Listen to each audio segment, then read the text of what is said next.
머리는 시원하게 뚫어주고 가슴은 따뜻하게 데워주는 책 이야기 팟캐스트 책사이다. 안녕하세요. 책사이다입니다. 책사이다는 참여연대에서 만드는 책 이야기 팟캐스트입니다. 저는 진행을 맡은 태호 박이고요. 오늘도 황주부님과 김느낌님 나와주셨습니다. 안녕하세요. 안녕하세요. 네, 안녕하세요. 네, 오늘 94회이고요. 명장면 산책으로 이야기 나눌 텐데요. 어이구, 날짜가 9월이에요. 네. 깜짝이야. 3분기가 또 분기 소리는 정말 참 많이 하시는군요. 직장생활 해보세요. 모든 게 분기입니다. 네. 연간으로는 뭐 사실 전체적인 평가 외에는 거의 분기로 돌아가기 때문에 또 이제 분기 끝나면 또 각자 분기 목표 또 확인하고 회고하고 또 다음 분기 목표 세우고 언제까지 해야 되죠 이거를?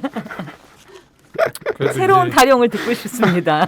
그래도 여름이 갔다는 것에 위안을 좀 삼아 보면서 가을이 아주 짧아졌기 때문에 책을 읽기 좋은 시절은 1년 중에 굉장히 짧다. 그래서 이 기간에는 꼭 이제 각자 책을 한 권씩 읽어보면 좋겠다. 뭐 이런 얘기를 좀.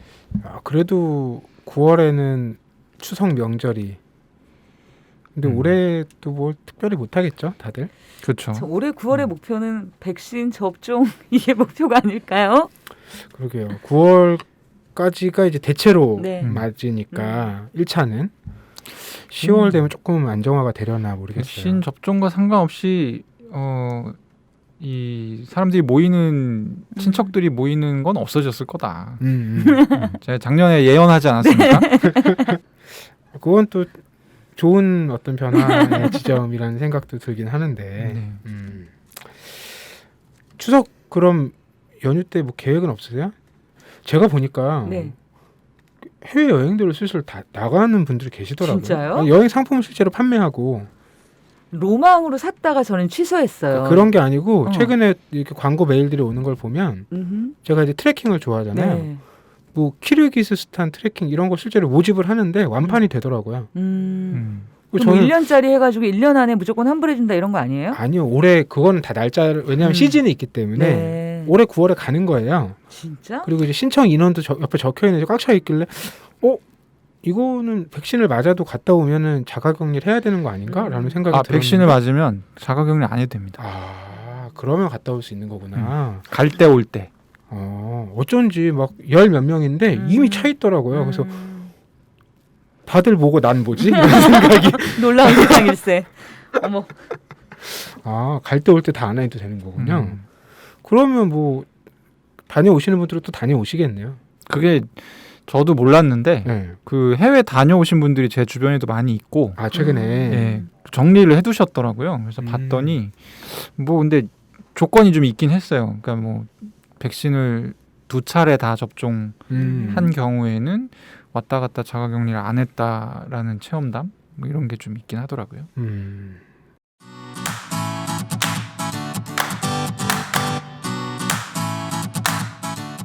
참여연대가 제작하는 책 이야기 팟캐스트 책사이다와 국내 유일의 아시아 전문 팟캐스트 아시아팟 매주 목요일에 번갈아 찾아갑니다.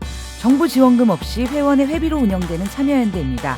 청취자 여러분, 참여연대 회원이 되어주세요. 포털 사이트에서 참여연대를 검색하시거나 참여연대로 전화 주시면 됩니다. 전화번호 02-723-4251입니다.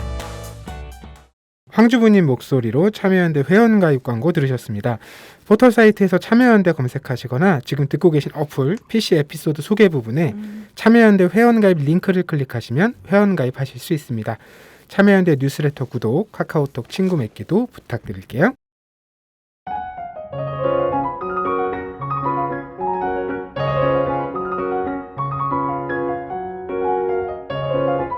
인상 깊었던 문장, 명장면 산책. 자, 각자 최근에 읽은 책의 한 대목을 가지고 이야기를 나눠보는 시간입니다. 명장면 산책이고요. 누구부터 해볼까요?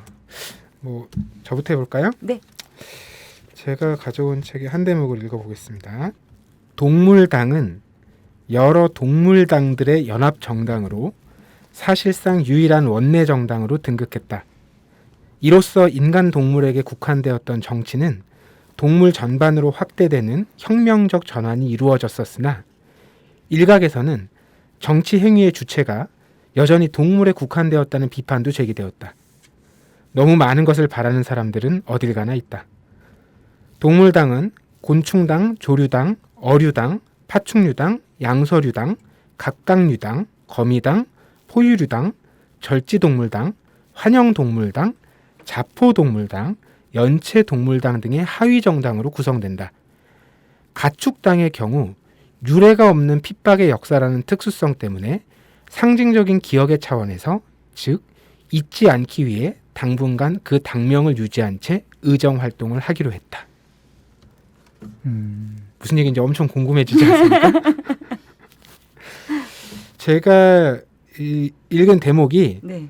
동물당에 대한 소개예요. 그 동물당의 구성과 조직에 대해서 안내한 내용인데, 근데 이 동물당이라는 게 이제 뭐냐면, 제가 오늘 가져온 책이 절멸이라는 책이거든요. 책 제목이 너무 무서운데요? 네, 근데 이 절멸이라는 책은 이동시라는 일종의 문화기획 집단의 총서의 첫 번째 책이고요. 네. 설명할 게 많은데, 그럼 이동시는 또 뭐냐? 음. 이동시는 이야기와 동물과 시, 이거의 줄임말이고요. 기후, 동물, 생태계 이슈를 다루는 창작 집단이에요. 그래서 여기서 하는 이런 프로젝트들이 뭐가 있었냐면 2018년에 동물축제 반대축제, 그리고 2019년에 쓰레기와 동물과 시, 그리고 2020년에 동물당 매니페스토, 그리고 절멸, 이제 요런 이제 기획들을 한 거예요. 네. 근데 절멸은 이제 여러 이제 작가들이 그 동물과 본인을 짝을 지어서 이제 일종의 시나 글을 한 편씩 이제 읽은 거거든요. 그 내용이 이 책의 앞부분에 담겨 있고, 그 뒤에는 앞서 했던 그 기획들 중에 동물당 매니페스토, 그러니까 이 동물당을 실제로 어떻게 구성해서 뭐 어떻게 운영하는지 일종의 헌법 같은 걸 적어 놓은 거죠. 그 중에 제가 이제 구성과 조직 부분에 대한 걸 읽었는데, 그래서 여기 보면 이제 의석수도 나와 있어요. 그래서 절지 동물당은 126석, 42%. 여기 보면 이제 인간당이 9석입니다. 2.5%. 가축당보다 적어요. 이게 그러니까 숫자를 지금 지구상에 존재하는 전체 동물들의 숫자를 비율로 나눈 거죠. 그렇죠. 네. 여기 보면 그 동물당 체제는 기존의 의회 구성과 제도를 전면 수정한다. 생물량을 기준으로 한 비례대표제를 적용해 각 하위 정당마다 의원 수를 배정하고 추첨제를 적용해 의원을 뽑는다. 뭐 이런 얘기 쭉 있어요. 그리고 뭐 되게 디테일한 부분들을 읽다 보면 이제 약간 웃음도 나는 부분이 있는데, 20석 이상의 의원이 속한 하위 정당은 원내 교섭단체를 구성할 수 있다. 소수 정당들은 필요한 경우 연합할 수 있다. 단 포유류 당에서 별도의 당으로 분리된 인간당 혹은 인간동물당의 경우 더 잘게 쪼개질 수는 있어도 연합은 2099년까지 금지되고 원내 교섭단체 성립은 사실상 불허한다. 이런 상상이 그래서 이게 뭐 조금 웃긴 느낌도 들지만 한편으로는 서늘하게 읽히는 거죠. 네, 이걸 이런 관점에서 봤을 때 이제 인간의 제 위치가 무엇이고 어디인지 이런 걸 이제 한 번쯤 다른 관점에서 보게 하는 거죠. 네, 그런 효과가 이렇게 너무, 그러니까 제목은 굉장히 강하지만 네. 너무 너무 무겁거나 무섭지 않은 방식으로 정리가 돼 있어서 저는 굉장히 흥미롭게 읽었어요. 네. 뭐 동물권 또는 생태, 뭐 기후 위기 이런 이슈에 관심이 있으신 분들이라면 한 번쯤 읽어보시면 좋을 것 같고, 요 이동시 총서는 앞으로도 시리즈가 계속 나올 예정이에요. 네. 워크룸 출판사에서 나온 이동시 총서 1권 절멸이란 책을 저는 가져왔습니다. 이어서 다른 분들 책도 만나볼까요? 제가 좀 이야기를 해볼까요? 네. 먼저 대목 한 읽어주세요. 대목이 저는 시집을 골라와서 시집이요? 네. 처음 아닌가요? 이 시집 소개가 쉽지 않거든요. 어떡하죠? 잘할 수 있을까요? 걱정은 되지만 일단 낭독이 아니라 그럼 낭송을 들어보죠. 그냥 읽겠습니다. 네네. 일단 시를 다 읽기는 어려워서 두 편 중에 그냥 부분을 제가 그냥 다가왔던 부분들을 좀 읽겠습니다. 첫 번째 시는 비정규라고 하는 시고요. 아버지와 둘이 살았다. 잠잘 때 조금만 움직이면 아버지 살이 닿았다. 나는 벽에 붙어 잤다. 요 대목까지를 읽고요. 두 번째 시는 이 시집의 마지막에 나와 있는 리얼리스트라고 하는 시예요. 그중에 마지막 대목을 읽겠습니다. 비행기가 활주로를 달린다. 무사히 이륙하겠지? 착한 사람들. 입니다. 굉장히 정서적으로 네. 그냥 우리의 보편 정서랑 되게 잘 와닿는 시라는 느낌이 드는데 뭐 요즘 시인가요? 네. 1990년생 최지인 작가가 지은 나는 벽에 붙어 잤다. 라고 하는 시집. 아까 읽어주신 네, 대목이 네, 네. 제목으로 바로 가 있군요. 네네네. 시의 한 구절인데 그게 제목으로 돼 있고요. 제가 사실 이 책을 만나게 된 계기가 저희 이제 아카데미 느티나무에서 독서 모임 진행자 되기 과정에서 북큐레이션을 실습하는 과정이 있었어요. 그래서 이제 각자 자기가 이제 원하는 북큐레이션을 가져왔는데 능력주의라고 하는 북큐레이션에서 소개되었던 책입니다. 능력주의라는 주제로 여러 네. 책을 모았는데 그 중에 중에 하나였다는 시집 한 권으로 거죠? 예 큐레이션이 됐었고 오. 그래서 우리가 보통 능력주의 그런 막 새로운 가난이 온다 막 네, 이렇게 공정하다는 작가. 네, 뭐 이런 식의 큐레이션을 상상하는데 그런 책만이 아니라 우리가 이제 시집을 통해서도 능력주의를 볼 수 있는 것이 굉장히 흥미로워서 이 책을 사게 됐고요.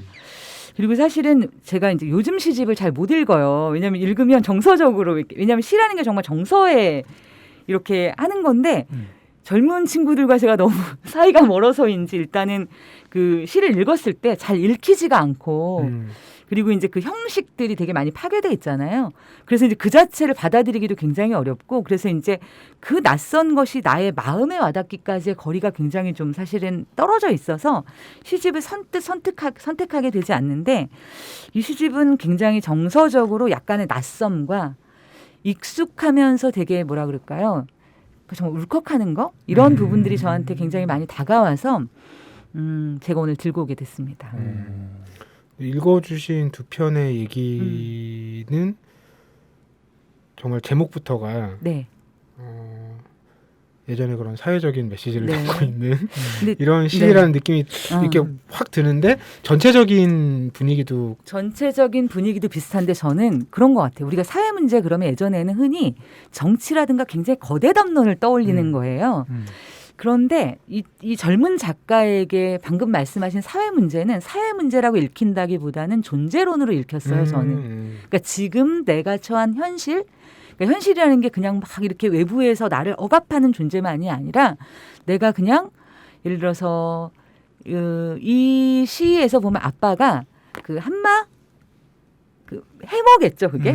해머를 들고 그 일용 노동자로 일하며 벽을 깨는 일을 하셨던 아빠 그리고 이제 어렸을 때 식당을 했던 것 같아요.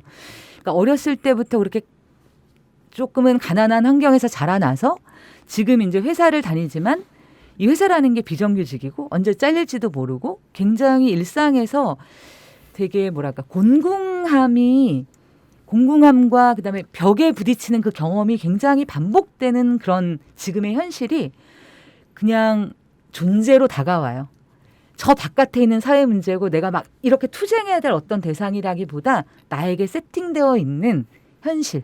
그리고 이 현실을 속에서 살아가며 사랑하며 우리가 살아가기만 하는 건 아니잖아요. 그 안에서 사랑도 해야 되고 이런 것들이 되게 아프기도 하고 그러면서도 뭐랄까 되게 따뜻한 시선으로 바라보게도 되고 그래서 굉장히 되게 새롭게 읽혔어요. 저한테는. 황주부님께서는 네. 최지인 작가의 네. 시집 나는 벽에 붙어 잤다라는 책을 골라오셨는데 그러니까 제가 가져온 것도 시집이니까 네. 또 오늘 시집이 또 두 편이 연달아서 나오게 됐네요. 굉장히 오늘 격조 높은 방송. 자 그렇다면 김익기님 가져오신 책 격조가 아주 그냥 피가 넘치는 것 같은데. 이 책은 사실 이제 저는 개인적으로 되게 흥미있는 주제여서 주제는 겁나 흥미로워요. 정말. 골랐는데 어떤 대목을 읽어주실지 기대가 됩니다. 뭐 간단하죠. 네, 읽어보겠습니다. 겉으로 보기에 이 책은 자연권이 어떻게 인권이 되었는지에 관한 역사다. 이게 이제 이 책의 전부입니다, 사실. 이 기본적으로 이제 학술 성격의 책인 거죠. 네, 이 책은 이제 제목은 인권의 정신에 대하여라는 책이고요. 네. 이게 이런 책을 뭐라고 하나요? 지성사?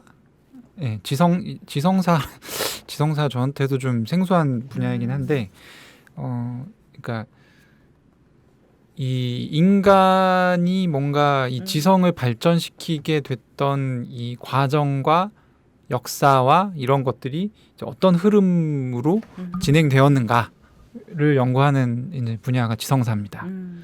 그래서 이제 요 책 같은 경우는 우리가 인권이라고 많이 하잖아요. 네. 나한테는 권리가 있어. 뭐 이런 얘기들 많이 하고. 근데 그 권리 할 때 그 인권이 어떻게 만들어진 건지. 보통 이제 우리는 초등학교 때 도덕 교과서인가요? 요즘에 윤리 교과서라고 하나? 거기서 이제 천부 인권이라고 배우잖아요. 인권은 하늘에서 내려준 거다. 그런데 이제 약간 이제 이 깊은 생각을 할 수 있는 나이가 되면 이게 도대체 무슨 소리인가 하는 생각. 하늘에 뭐가 있길래? 하늘에 뚝 떨어졌다는 거 아니에요? 이 인권이 네. 왜 뚝 떨어지냐? 이런 이제 고민들을 하게 되죠. 그래서 이제 저 개인적으로 인권이라는 주제에 대해서 관심이 많은데 어쨌든 이제 그런 내용들을 쭉 다루고 있는 책이고요. 이 책에 나오는 내용이기도 하고 그 동안에 이제 연구 같은 걸 보면 그러면 이제 인권이 어떻게 만들어진 거냐라고 했을 때 보통은 이제 16세기, 17세기에 이제 자연권 뭐 이런 이제 개념이 등장합니다. 여기 자연권이 이제 자연 그대로의 권리니까 이제 천부인권 이런 내용이랑 붙어 있겠죠. 그래서 자연권 그리고 자연법 뭐 이런 연구에 이제 가 시작이 됐고 그런 연구의 연장선상에서 프랑스에서 18세기에 이제 혁명이 일어났고 그래서 이제 그런 게 이제 점점 돼서 뭐 인권으로 이어졌다 이런 이제 내용들이 지금까지의 이제 업계 합의라고 볼 수 있겠고요. 이 책 같은 경우는 다루고 있는 내용은 이 프랑스 혁명 이후에 그러니까 이 인권이 프랑스 혁명 이후에 역사에서 유럽 역사에서 사라지거든요. 잠깐. 왜 사라졌는고 하니 프랑스 혁명 이후에 어떤 이 혁명에 대한 공포 이런 경각심 같은 것들이 사회 전반에 유행을 했고 이 자연권에 대한 이 논의 자체를 굉장히 불온한 것 내지는 위험한 것 이런 것으로 간주하게 되어서 얘기 자체가 이어지지 않다가 근데 이제 20세기가 되면 파시즘과 이제 공산주의 사상이 나오지 않습니까? 근데 이제 이게 너무 강력했다는 거지. 그래서 여기에 대응할 수 있는 뭔가 이제 사상적인 근거를 찾다 보니까 어떤 다시 보편적인 어떤 자연권으로서의 인권 개념이 부활했다. 뭐 이제 이런 내용들이 나옵니다. 그래서 인권이라는 주제에 대해서 조금 생각을 해보시거나 아니면은 공부를 해보시고 싶으신 분은 읽어볼 만한 책이라는 생각이 들고요. 근데 조금 미리 말씀드리면 좀 어렵긴 합니다. 읽기가. 그래서 이제 저는 사실 이제 원래 저는 직관이 있었고 이 부분에 인권은 그냥 발명품이다. 여러 차례 반복해서 이제 여기서도 얘기하고 있는 거죠. 네. 발명품이고 언제든지 시대 변화에 따라서 없어질 수 있는 거다. 이제 거기 한마디를 더 붙이자면 그런 일이 벌어지지 않도록 우리가 깨어서 준비해야 된다. 뭐 이런 얘기 할 수 있겠죠. 그래서 이제 저는 원래 평소에 그런 생각 갖고 있는 사람이기 때문에 이 책 사서 봤고요. 저는 굉장히 즐거운 독서였습니다. 네, 지금 차례를 찾아보니까 정말 교과서처럼 생각하시고 한번 인권의 역사를 공부하겠다 이런 생각으로 읽어보시면 정말 정리가 완벽하게 될 것 같은 느낌의 차례가 지금 펼쳐져 있습니다. 근데 이게 사실은 좀 어떻게 보면 그러니까 원래 저처럼 생각하지 않으셨던 분의 입장에서는 굉장히 혼란스러워지는 계기가 될 수 있어요. 네. 인권 당연한 거지 이렇게 생각했던 분들은 사실 음. 그게 당연하지 않다는 걸 이 책을 보면 너무 잘 이해할 수 있습니다. 그래서 보면은 이제 뭐 자연적 입헌주의와 뭐 미국에서의 권리가 어떻게 만들어졌고 프랑스에서 또 혁명적 권리가 어떻게 만들어졌고 결국에 이게 1948년에 세계 인권 선언문까지 어떤 식으로 이어지게 됐는가에 대한 사실은 흐름을 다루고 있기 때문에 그런 점에서는 한번 일독해볼 가치가 있습니다. 오늘 또 책이 그렇게 연결되네요. 제가 아까 동물의 권리 그렇죠. 했는데 저 아까 앞서서 이렇게 말씀하는 걸 들으면서 좀 생각이 들었던 게 시집이라서 제가 뭐라고 깔 수는 없는데 이건 동물권이고 저거는 나는 벽에 붙어 잤다는 사실 저도 벽에 붙어 잤거든요. 하지만 나는 시집을 내진 않는다. 근데 이제 저번에도 말씀드렸던 것 같은데 저는 이제 저런 분들의 어떤 이 자아의 크기가 좀 부럽다. 예, 이걸 시집으로 낸다는 거는 제가 너무 이 압제적인 환경에 순응하면서 살고 있는 것 같습니다. 야, 저 지금 말씀 나누면서 이 절멸이라는 책의 뒷표지에 띠지가 이렇게 들어있는데 네. 거기 문구를 지금에서야 봤어요. 오늘 우리는 동물로서 말한다. 지금처럼만 해라. 절멸의 성찬이 완성되리라. 아 이게 저는 되게 징후적인 것 같아요. 이제 네. 뭐랄까 원래 이게 좀 먹혔거든요. 동물권에 네. 대한 논의나 환경에 대한 논의나 뭐 특히 이제 최근에 이슈가 저는 이제 난민에 대한 이슈. 네, 네. 여기서 이제 뭔가 정치적인 올바름을 주장하시는 분들의 주장이 먹혔는데 제가 요즘에 느끼는 건 뭐냐면 이게 더 이상 작동하지 않기 시작했어. 그래서 징후적으로 나타나고 있는 현상이 야 그래 될 대로 되라. 이게 다 같이 망할 거야. 약간 이런 류의 얼마 전에 그 이제 아프간 때문에 아프간 난민 얘기가 많이 나오잖아요. 제가 되게 주목하고 있었던 사회학자가 신문에 칼럼을 썼는데 오찬호. 예. 네. 저는 깜짝 놀랐어요. 그래서 아니 물론 이제 그게 하나의 이제 말하자면 좋게 얘기하면 뒤집기죠. 뒤집기의 그렇죠. 효과, 네. 반어의 효과죠. 근데 칼럼 그걸- 제목을 소개시켜 주셔야 될 것 같아요. 그래도 그게 뭐였죠? 그 칼럼 제목이 오지 마라였는데. 아프간 난민들아 오지 마라. 니들이 오면 뭐 사람들이 뭐 엄청 이런 얘기죠. 근데 실제로 이게 웃지 못할 얘기인데 제 지인이 그 칼럼을 읽고 둘이나 저한테 전화를 해서 뭐라고 했냐면 나는 무식해서 모르겠고 난 싫다. 그러니까 그게 저 칼럼이 의도한 대로 읽히지 않고 있다라는 얘기거든요. 네. 반어니까 보고서 뜨끔해야 되는데 오씨 뭐 이렇게 얘기를 해? 약간 이렇게 된다는 거거든요. 그래서 그런 표현이 요즘에 그 각 분야에 되게 많아지고 있는 것 같아요. 저 되게 좀 심각하게 생각하고 있어요. 네. 이게 약간 징후적인 문제인 것 같다. 저는 이제 그 말씀하신 그 징후에 대해서 조금 다른 느낌을 갖고 있는데 예를 들면 저 같은 경우 굉장히 시니컬한 그런 편이었는데 네.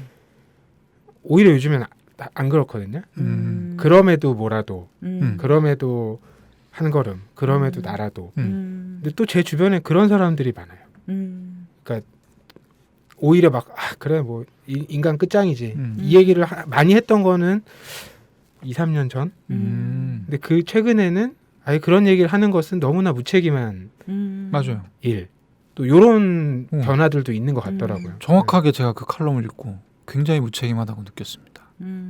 딴 사람도 아니고 사회학을 가르치는 사람이 어떻게 하다 보니까 이게 또 수인호부는 공개 저격을 어쨌든 네, 하여튼 근래 그 여러 사람들의 생각과 또 이야기를 불러일으킨 이제 글이었죠. 네.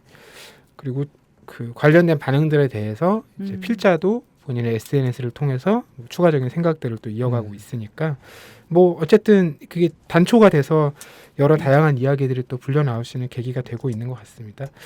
어쨌든 권리나 어떤 그러니까 누구의 권리든 간에 그것이 계속 소환되고 있는 것 같아요. 저도 저희 아카데미에서 이제 동물권 독서 클럽이 몇 기째 지금 계속 진행되고 있고 저도 들어가서 같이 책을 읽었어요.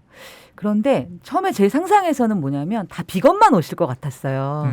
왜냐하면 동물권에 그치, 대한 이게 우리가 상상할 때는 비건만 있겠구나. 근데 실제로 비건이지 않은 분들이 더 많으셨어요. 왜냐하면 내가 비건이나 이렇게 살진 않지만 관심이 있고 그 관심이 있는 부분에 대해서는 어떤 그게 처음부터 지향을 내가 여기까지 가져가야지 이런 목표치가 아니라 알고 싶고 뭔가를 나누고 싶고 그런 부분에서는 저도 그 징후라고 하는 부분이 한편에서는 굉장히 극단적으로 표출이 되잖아요. 근데 또 다른 편에서는 이게 마치 어떤 느낌이 드냐면 트렌드나 이게 좀 달라진 게 아닐까? 우리의 존재의 그 틀 자체가 좀 달라진 부분들이 좀 있는 게 아닐까라고 읽히는 부분이 있어서 숫자 자체는 훨씬 많아졌어요. 그런 네. 생각을 하시는 네. 숫자 자체는 네. 훨씬 많아졌는데 왜 이런 것들이 사실 그러니까 이런 방식으로 표출되는지 네. 그런 게 조금 생각을 해볼 만한. 저희가 한번 다뤄볼 만한 주제이기도 할 것 같아요. 네. 놀때 홍대 참여연대 우리가 할 수 있는 것들 지금 뭐하네 놀때 홍대 참여연대 아직도 회원가입하지 않고 뭐하네 놀때 홍대 참여연대 우리가 할 수 있는 것들 지금 뭐하네 놀때 홍대 참여연대 아직도 회원가입하지 않고 뭐하네 바로 너 바로 너 바로 너 바로 너 당신이 우리의 든든한 배후 0% 우리가 받는 정부 지원 0% 시위꾼 아냐 시민의 파수꾼 유엔이 인정하는 시민단체 파트너 행동하는 시민과 함께하는 권력 감시기구 참여연대 놀땐 홍대 참여연대 우리가 할 수 있는 것들 지금 뭐하네 놀땐 홍대 참여연대 아직도 회원가입하지 않고 뭐하네 놀땐 홍대 참여연대 우리가 할 수 있는 것들 지금 뭐하네 놀땐 홍대 참여연대 아직도 회원가입하지 않고 뭐하네 그러면 다음 시간을 기약하면서 저희 94의 명장면 산책 마무리할 텐데요. 한 번만 더 책 정리해드리면 김니끼님께서는 댄 에델스타인의 인권의 정신에 대하여, 황주부님께서는 최지인 작가의 나는 벽에 붙어졌다, 그리고 저는 이동시 총서 절멸, 이 책들 골라와서 여러분들께 한 장면씩 나눠드렸습니다. 관심 있으신 분들께서는 책들 찾아보셔도 좋을 것 같습니다. 그럼 저희 책사이다는 이렇게 마무리하고요. 다음에 또 찾아뵙겠습니다. 고맙습니다. 네, 감사합니다.